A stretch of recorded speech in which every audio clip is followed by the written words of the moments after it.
Over the last 10 years, Kern County has spent a lot of time and money putting in curbs, gutters, and drainage facilities in downtown Mojave, so it's a prime candidate to apply for funding through this program for sidewalks. So the next cycle for ATP begins March 26th. Applications are due May 31st. We've already started some of the work on that. This is the map that I have right here, shows you the initial areas that we propose to build sidewalks. You can see it pretty much contains every street from K down to the schools, and then we have it from Cerro Gordo all the way to 58. Part of the application process is generating support from the community, from local stakeholders. So I've already met with a number of people out here, and so today I wanted to bring this project to your attention. Some of the things that people have already asked for were sidewalks on Belshaw that link into the airport here, and then bike facilities, maybe like a Class 2 bike lane, which are the painted bike lanes as opposed to just open streets like what we have right now. So like I said, the applications are due March or May 31st. We'll be applying for this. We are requesting for letters of support from individuals, from organizations. I would hope that your board would direct staff to prepare a letter in support of this project, especially if you could reference work that you have done on your property as well. I know you've got the sidewalk that goes out to 58. I've heard there's talk about sidewalk to connect to Belshaw. Any kind of local investment that we could leverage against what we're doing here as well would be great. We have a website. It's called walkmojave.com. It has all the information that you would hopefully need to learn about this project. Also has my name and phone number and email on there as well, so you can call or send me an email or ask questions or anything like that. When did you say your thing is due? What's that? May 31st.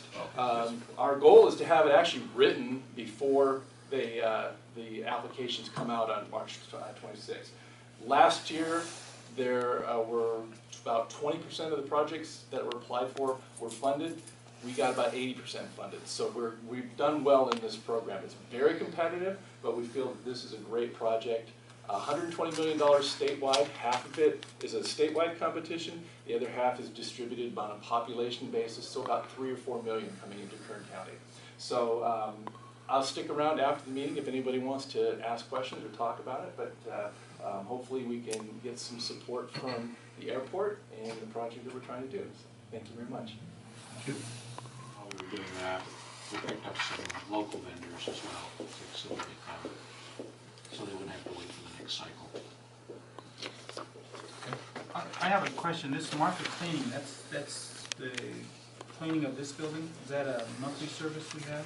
It's a weekly service, actually, that we've engaged a cleaning service to clean this building and building 1. Okay. Didn't we have staff doing this building? Yes. For a number of reasons, we decided to start outsourcing some of the cleaning services on a trial basis. Javier is actually out with an injury right now, but with the loss of Jose over the last several months and the increase in fuels, the maintenance crew is just really under a lot of pressure to get a lot of work done during the day. So this is one area we thought we could start outsourcing and just kind of see how it works. Okay, and what was the other building? Building 1. Which is? It's the one on air. Base headquarters. Yeah, okay, good enough. Plus the crews are doing a lot of outside cleaning in terms of weeds, grass, that kind of Right. stuff now. Okay. Yeah, the maintenance crew's pretty strapped lately. Just because of the logistics of keeping the tapes? There's a numerous number of reasons why we don't want to keep tapes. Logistics,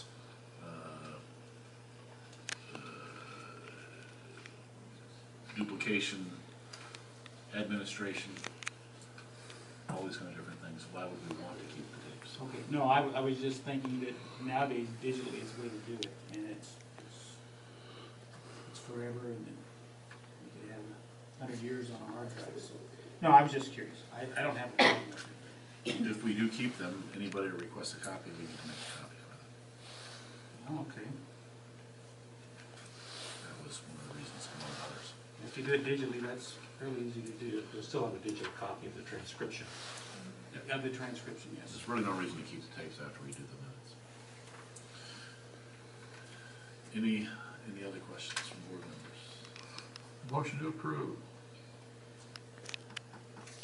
Second. Okay. Any public comment?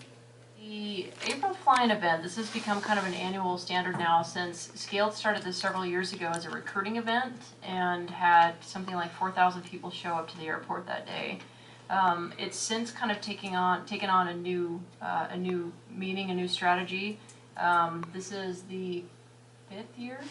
I think it's 4th year that the flying has taken place. It's a good opportunity for the tenants to get involved for either recruiting or just general marketing perspective. There were a number of tenants last year who participated. Elliot is working on getting some of the other tenants this year to participate as well. Last year we helped sponsor the event at $4,000 was the amount we sponsored last year. This year they're doing a little bit more, and I'll have Elliot kind of go through a little bit more briefly about what they're intending to do. But it is going to be a more comprehensive event, and it's going to actually be for 2 days instead of just the 1 day.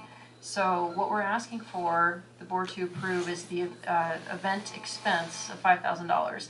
We have $5,000 set aside in the budget, but we've used about $1,400 so far.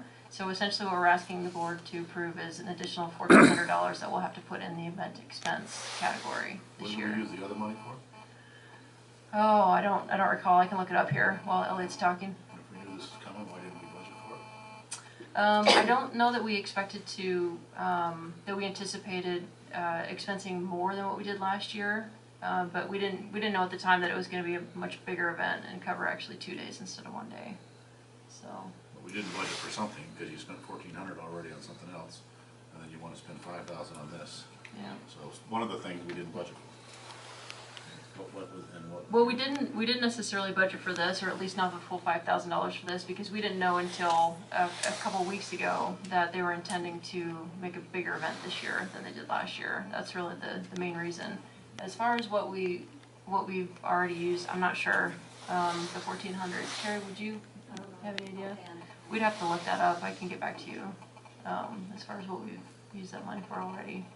I just don't know off the top of my head. So the additional day, I'm pretty excited about in that it's very directly marketed towards the local community. So the way Stu said it is, the future of the airport depends on the ability to keep young talent interested in staying in Mojave, and so we directly tasked a young engineer at Scale and sort of what he would be interested in adding to the event. From a national perspective, from marketing for Scaled or marketing for any other companies on the airport, it doesn't have as much value, but in terms of coming up with a community event for the local people for sort of, within 30 minutes driving, it has a lot of value. So the idea is, it's a poker run, so it's a low horsepower, like jumping your Cessna 150 and you run up the valley and back down, culminating with a wavered flower bomb here in Mojave. We're working on the waivers for that. But then the guys go to the Stu Witt Center and we do movie night, sort of snacks, play with remote-controlled airplanes, that sort of thing, which is sort of a hard thing to sell on a national level, but I think in sort of a community level it has a lot of value. In terms of the national level, I think the biggest thing that the event has right now that doesn't really exist anywhere else in the country is the record setting. Last year, 8 records were set here at Mojave during the event, and right now we have 17 records that are in the process of being planned for. So I think from that perspective, the event continues to grow and continues to highlight the airport in a special way that doesn't happen really anywhere else on the planet. And then the awards banquet so the source of cost is renting the Stu Witt Center, tower rental and security. So having people in the airport, that's what comes with the security in the tower. And then using the Stu Witt Center for the dinner is probably less of an international thing, more of sort of a Southern California or west of the Mississippi thing. That's the awards we give out for the best modifications done to airplane in the previous year. So right now we have about 14 nominations up for those awards. So I think it's a cool event across the board. I think if the Stu Witt Center isn't available, we can work on other things. I think this is sort of a Cadillac question that we're asking for, that Stu's asking for, to fund all of these things independently rather than going after individual sponsorships and sort of the general interest of helping the airport. I'm probably speaking out of turn here, but if that makes sense. This is also going to be kind of a job fair like it has been in Right, so job fair, we tried job fair the first year. In my opinion, the word job fair brings with it a certain type of people looking for jobs that doesn't necessarily match what we're looking for. I mean, fundamentally, right, if you're looking for cutting edge aerospace, you're not pulling from a local, from that hiring pool, right? So I think the idea is to instead, I mean, here's a great example, right? So this is the cover of Kit Planes magazine. This is from November, and there's an 8-page spread in here on the record setting that took place in Mojave, right? So it's talking about modifying airplanes, measuring airplanes in a quantitative nature on a national or international platform. And that's sort of the heart of the event, is poking right at the belly button of what I believe is what's made Mojave successful on the long-term scale. The low altitude speed records are not, in order to have public observe them, there needs to be insurance for that public to observe them. So we can't announce that part of it. So last year we just sort of had that happen the week before. We updated as the records were happening so people knew they were happening, but so that in the eyes of the FAA, we weren't inviting the public to come watch a dangerous event and that therefore need insurance, et cetera. But everything is public. You know, you could sit in a restaurant and watch totally wicked airplanes that are one-offs that you can't see anywhere else on the planet taxi around the airport, which I think is sort of what makes the event special. Is there any charge for any of these events? There is currently no charge nor no mechanism to charge. So last year I think it was pointed out that not very much gasoline was sold. I'd be interested in trying to figure out ways to sort of encourage people to buy gas while they're here. And I think the overnight Friday night, the thing in the community center or the event center would sort of help sort of encourage that. But I think the sort of nature of the Plane Crazy is it's sort of an open ramp, and I think that's the sort of feel for general aviation that gets me excited about the event. Not that it shouldn't have to make a profit like anything else, but I'd be interested to know how to add the cost of the charge. Okay, so these expenses are the security tower. Yeah, it's primarily tower, fire, security, and event center. For the 2 days. Right. So Friday the tower's already open. We just need to have it open Saturday. I think you probably could kind of have guys do GA, you know, make your own traffic pattern as you come to the airport, but we're probably taking on more risk than we need to. So it's, I think, sort of put the best face on the airport, have Carl up in the tower helping people find their way around is probably worth it. And there's a lot of costs associated with that. But none of the record setting will be happening on the weekend, so therefore the fire stuff is all related to just having a lot of airplanes on the airplane. I don't have any more questions. Joann, anything? No. Bill? Oh, well, we're, $1,400 is gonna break the bank, but we budgeted for this amount and then we're gonna exceed it. Was not a good idea of why we exceeded it. What we could do is, we'll have plenty left over in our marketing budget that we don't anticipate using, so we can kind of split it. It's kind of Maybe. considered sponsorship and events, Maybe you'll have money left over. in your unless there's more things that we haven't presented. market. 1,400 isn't gonna break the bank, but I just don't like the concept. We sponsored for 4,000 last year, so we would anticipate we would sponsor for 4,000 this year, which still puts us over budget, even if we get that number. Yeah. So let's make sure we look at it for next year if we think we're gonna do it. They occupy something like 19 acres, I don't know off the top of my head. Brian Cooper is the CEO of Commercial Aircraft Services. He is essentially setting up a new organization that's actually going to be owned, which we just learned, by another individual. This other organization is going to be called Paxton. So what we're essentially asking, ultimately for permission from the board, is to not to renegotiate any of the lease terms or anything like that, but to transfer the lease from Commercial Aircraft Services to Paxton. This conversation. No, that's not what you're asking. Well, we're asking. I believe what you're asking is for approval for the airport manager to negotiate the transfer Correct. Yes. of the lease. Mm-hmm. Of Yes. commercial aircraft, assignment of the lease from commercial aircraft services to Paxton. Correct. Yep. So Stu has been talking at length with Brian Cooper about this, and it's still more or less unfolding. So what you see here in your packet is a draft of the assignment, which is still being negotiated between our attorney and their attorney. So what we're asking for the board, they're hoping to get things finalized as quickly as possible, and potentially before the next board meeting. So what we're asking from the board is to give Stu permission to continue the negotiation, finalize the agreement, and sign the agreement. So just to clarify, the lease terms don't change. He has a long-term lease, which is why we're bringing it to the board. The rates don't change. Nothing else changes other than the transfer from Commercial Aircraft Services to Paxton. I'm way confused, Mr. Chairman. Yeah, me too. Okay. That's why I was late for the meeting. Because I just heard that we're giving Stu the authorization to negotiate it, then sign it, and so if he signs it, then it's a done deal. Are we asking him to negotiate this, giving him authorization to negotiate it, and bring back a lease to which we then give our consent and approval, or are we doing that now? That's what I'm confused. Okay, so as I understand it, we're asked, this is an assignment of lease, so the lease is not changing. Is that correct, Scott? That's correct. Okay, so the lease will be assigned from Cass to Paxton.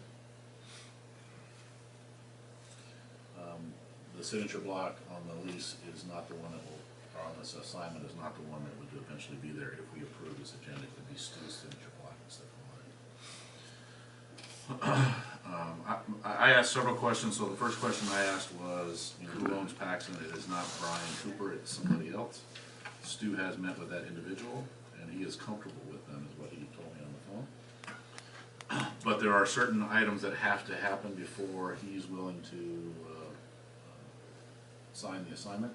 There are some back payments that are due. There are some event payments that are due, and all these things need to be taken care of prior to the assignment of the lease.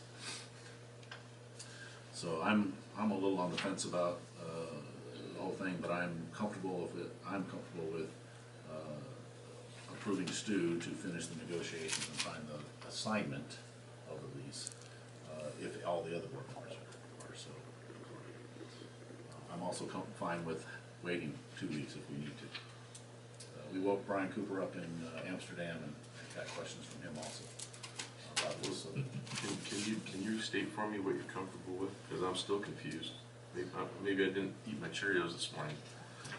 May I say something? Yeah. So, Director Evans, for leases that are 2 years or more, the board has to approve those leases. The GM can approve leases for month to month or short-term leases up to 2 years. This original lease is a long-term lease, which required board approval. To do the assignment, therefore, we had to bring it back to the board of directors. Because time is somewhat of the essence, we are asking that the board delegate its authority to approve the assignment to the general manager so that he can conduct negotiations, and then when he is satisfied, he's able to sign off on the assignment, and it does not have to come back to the board of directors. So what you're saying is we're assigning our right as the board to give Stu the right to have the lease assigned. Yes, you're delegating that authority to consent to the assignment from CAS. So in essence, we're giving our approval in advance, is what we're doing. Yeah. contingent on Stu. That's where I wanted to get to, because that was clear as mud. And what we've done in the past in this case is the board has set parameters on what Stu can and can't negotiate. So for example, you can say, you can negotiate some of the terms of the assignment, but you can't negotiate the rate. You can't negotiate the length of the contract, those kinds of things. So that's how we've done it in the past, when we've had these things that are a little bit timely. I guess the part of what I don't understand still though is there's some payments due. One of those payments, I believe Kevin told me, would not happen until the 15th. Okay, so our next board meeting is only 2 days after that. But here's the thing, you can write the assignment where, if we needed to get it done fast enough where Stu can still sign it, but it doesn't come into effect until the payment is made. So if that payment is never made, the assignment never happened. So you can write an assignment that But way. I guess I still don't understand the urgency. Why is this so urgent? I heard what Mr. Cooper said. This is, the assignment to another company is part of a liability mitigation exercise that his corporation's going through. I can understand it. But if it, so now we're gonna negotiate it and sign it and it's contingent on and something else, and why can't we just get it ready for the next meeting on the 17th? The urgency's on Brian's side. I just feel like, Mr. Chairman, I just feel like I'm being asked to give away it'd give away really my obligation for due diligence, and I really don't even know what's going on here. That's how I feel. Is he gonna potentially lose this thing if we wait 2 days? No. Okay, so what's the hurry? He was just hoping to get Not it Brian. accomplished. Yeah, he's just hoping to get it accomplished as quickly as possible. If the I mean, he's a good customer, and I'd like to be as amenable as possible, but there's just a few too many weird things here, is how I So I feel. So, I mean, why don't we just get it negotiated and all set up, and then, oh, by the way, if it's super critical, we can always call a special meeting.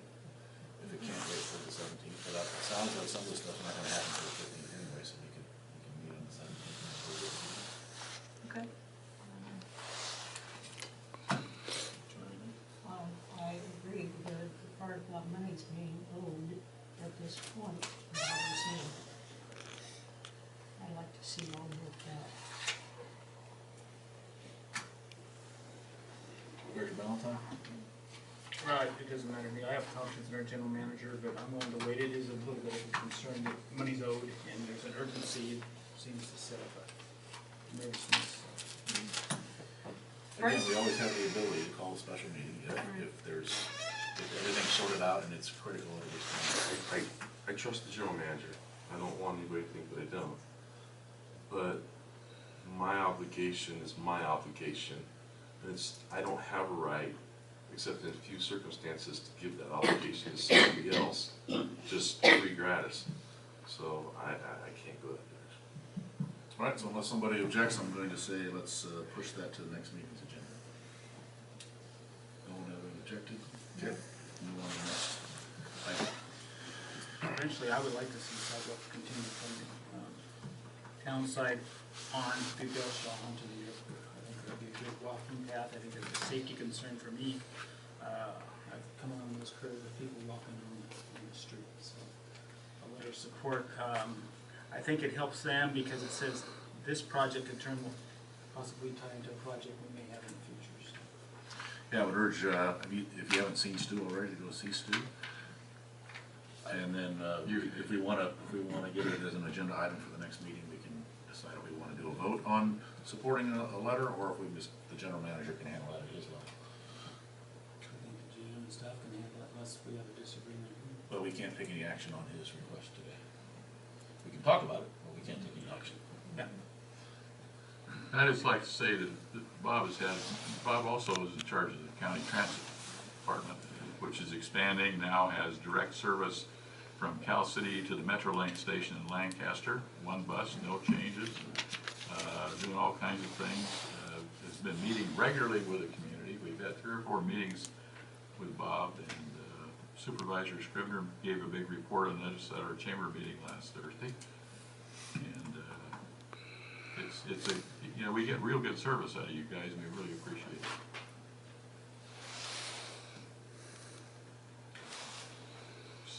Got March 3rd on here. Oh, 100 years of flight test. Yeah, March 21st, 3rd Saturday.